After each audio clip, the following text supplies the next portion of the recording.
प्रियंका जी, लेकिन इस वजह से ऐसा कोई नियम तो देश में नहीं बन सकता है ना कि विपक्षी नेताओं के खिलाफ या राजनेताओं के खिलाफ एक्शन ही ना ले एजेंसियां, क्योंकि इसकी आड़ में कोई केस कुछ एक्शन हो ना हो, सबसे पहले आ जाता है कि भैया ये तो साजिश रची जा रही है। कोई तो वजह होगी ना कि संजय राउत को बेल मिल गई लेकिन नवाब मलिक को अभी तक नहीं मिली है, या कई ऐसे लोग हैं जो यहां पर शराब घोटाले में दिल्ली में है, जो सब जेल में है, उनको बेल नहीं मिल रही है।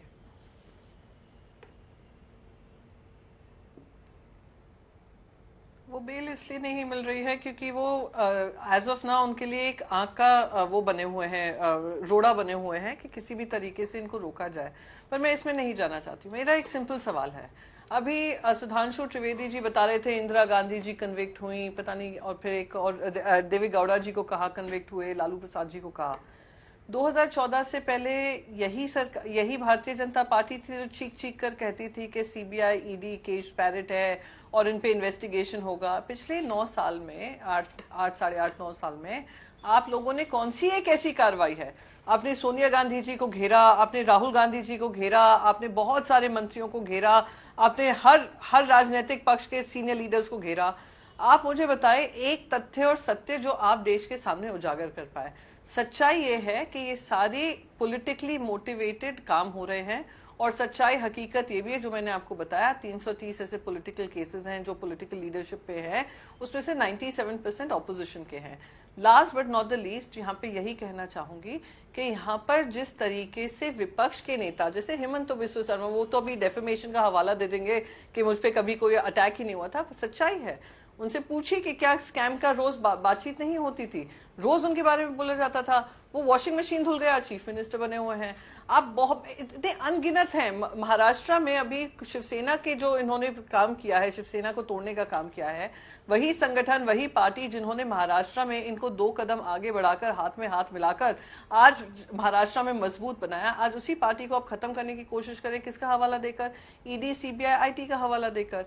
मैं आपको 10 नाम तो अभी बता दूं 40 एमएलए से, और खुद मुख्यमंत्री का नाम बता दूं जिनके ऊपर इन्होंने ईडी फाइल्स खोली थी। क्या हो जाता है उन ईडी केसेस को? मैं पूछना चाहती हूं बस एक ये, जो बीजेपी में चले जाते हैं वो ठंडे बक्से में चले जाते हैं, जो बीजेपी में जाने को तैयार नहीं है उनके ऊपर रोज आप कार्रवाई करते हैं, पर आपके पास क्योंकि तथ्य नहीं है, सत्य नहीं है, तो आप कोई एक ऐसा केस नहीं है जो लगाकर आप उनको जेल के अंदर कर देते हैं। तो 6-6, 7-7 महीने रख लीजिए, 1.5 साल रख लीजिए, 2 साल रख लीजिए, पर जब सत्य और तथ्य नहीं होगा तो उन लोगों को बेल मिलेगी, जैसे संजय राउत जी को मिली है।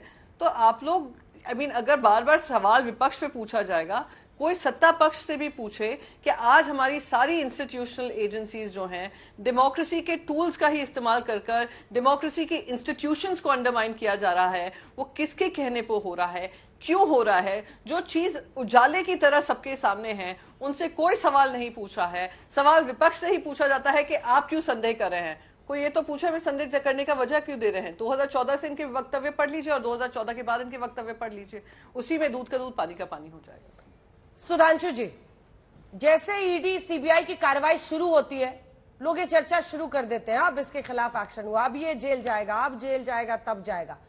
एक नैरेटिव जो 2024 के चुनावों के पहले है वो यही है कि आपकी सरकार सिर्फ विपक्षी नेताओं, और नंबर्स उसको ये करते हैं, सही साबित करते हैं। जैसा कि अखिलेश जी ने भी कहा, लगभग 95% मामले जो है, 95% केसेस ऑपोजिशन के नेताओं के खिलाफ है।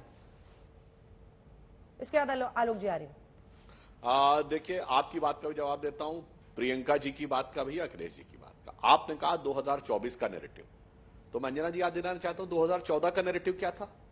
तभी तो यही भ्रष्टाचार था, और यही नेता और यही पार्टियां भ्रष्टाचार में डूबी हुई थी।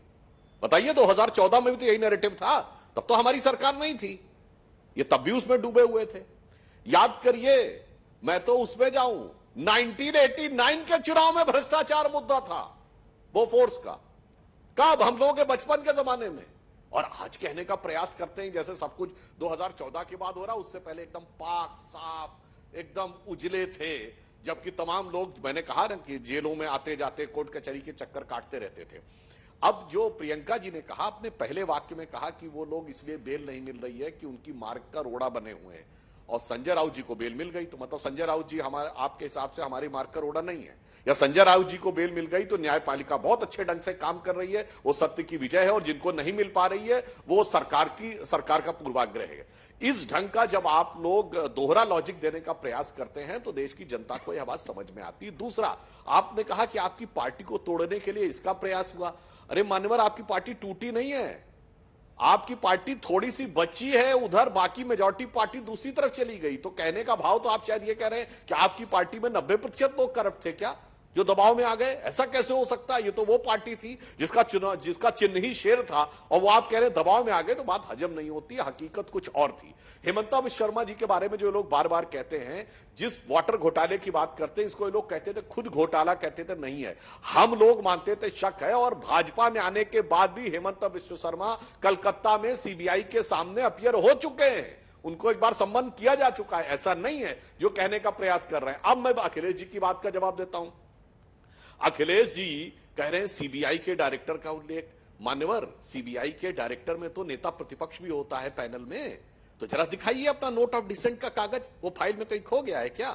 अरे जब जिस समय मिस्टर जोसेफ को विजिलेंस कमिश्नर नियुक्त होना था, सुषमा स्वराज जी ने वो पूजा, जो उनका नोट ऑफ डिसेंट था, मीडिया में जारी कर दिया था फैक्ट के साथ कि इनके ऊपर ये आरोप था, ये फैक्ट है, चेक कर लीजिए। दिखाइए कहां है सीबीआई डायरेक्टर के अपॉइंट करने के समय आप लोगों ने फैक्ट के साथ अगर कुछ किया हो। फैक्ट न होने के कारण यह समस्या होती है। और आपने कहा एनआईए के एक वकील ने कहा था। अखिलेश जी, जरा वकील का नाम बताइए और फिर बताइए वकील ने कहा क्या था। आप लोग ऐसे एकदम हवा में आके कुछ भी बोल देते हैं। मैं विनम्रता से पूछता हूं, कौन वकील था और उसने क्या बोला? नहीं दे रहा है। ये इनसे पूछ लीजिए, अगर अखिलेश जी नाम बता दें, नहीं तो मैं पूरी बात पूरी कर लूं, फिर ये आगे बोलेंगे। यदि नाम नहीं पता तो कोई बड़ी बात नहीं, अक्सर आदमी को नाम नहीं पता होता है।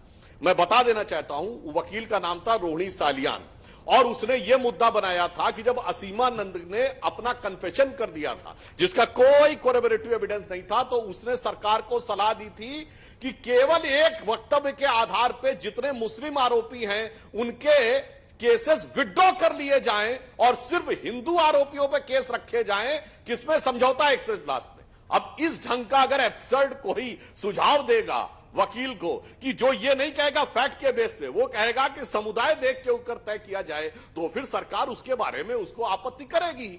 इसलिए मैं कहना चाहता हूं, जो ये प्रचार और दुष्प्रचार है, तो 2000 मैं जहां से बात शुरू किया था वही खत्म कर रहा हूं। 2024 में नहीं, 2014 में भी यही नैरेटिव था, और 1989 में, यानी जब पहली बार स्पष्ट बहुमत की सरकार इस देश से गई, वहां से लेकर 2014 तक सदैव यह नैरेटिव रहा है भ्रष्टाचार, और सदैव उसको लेकर जांच के घेरे में यही लोग रहे हैं जो आज हल्ला मचा रहे हैं।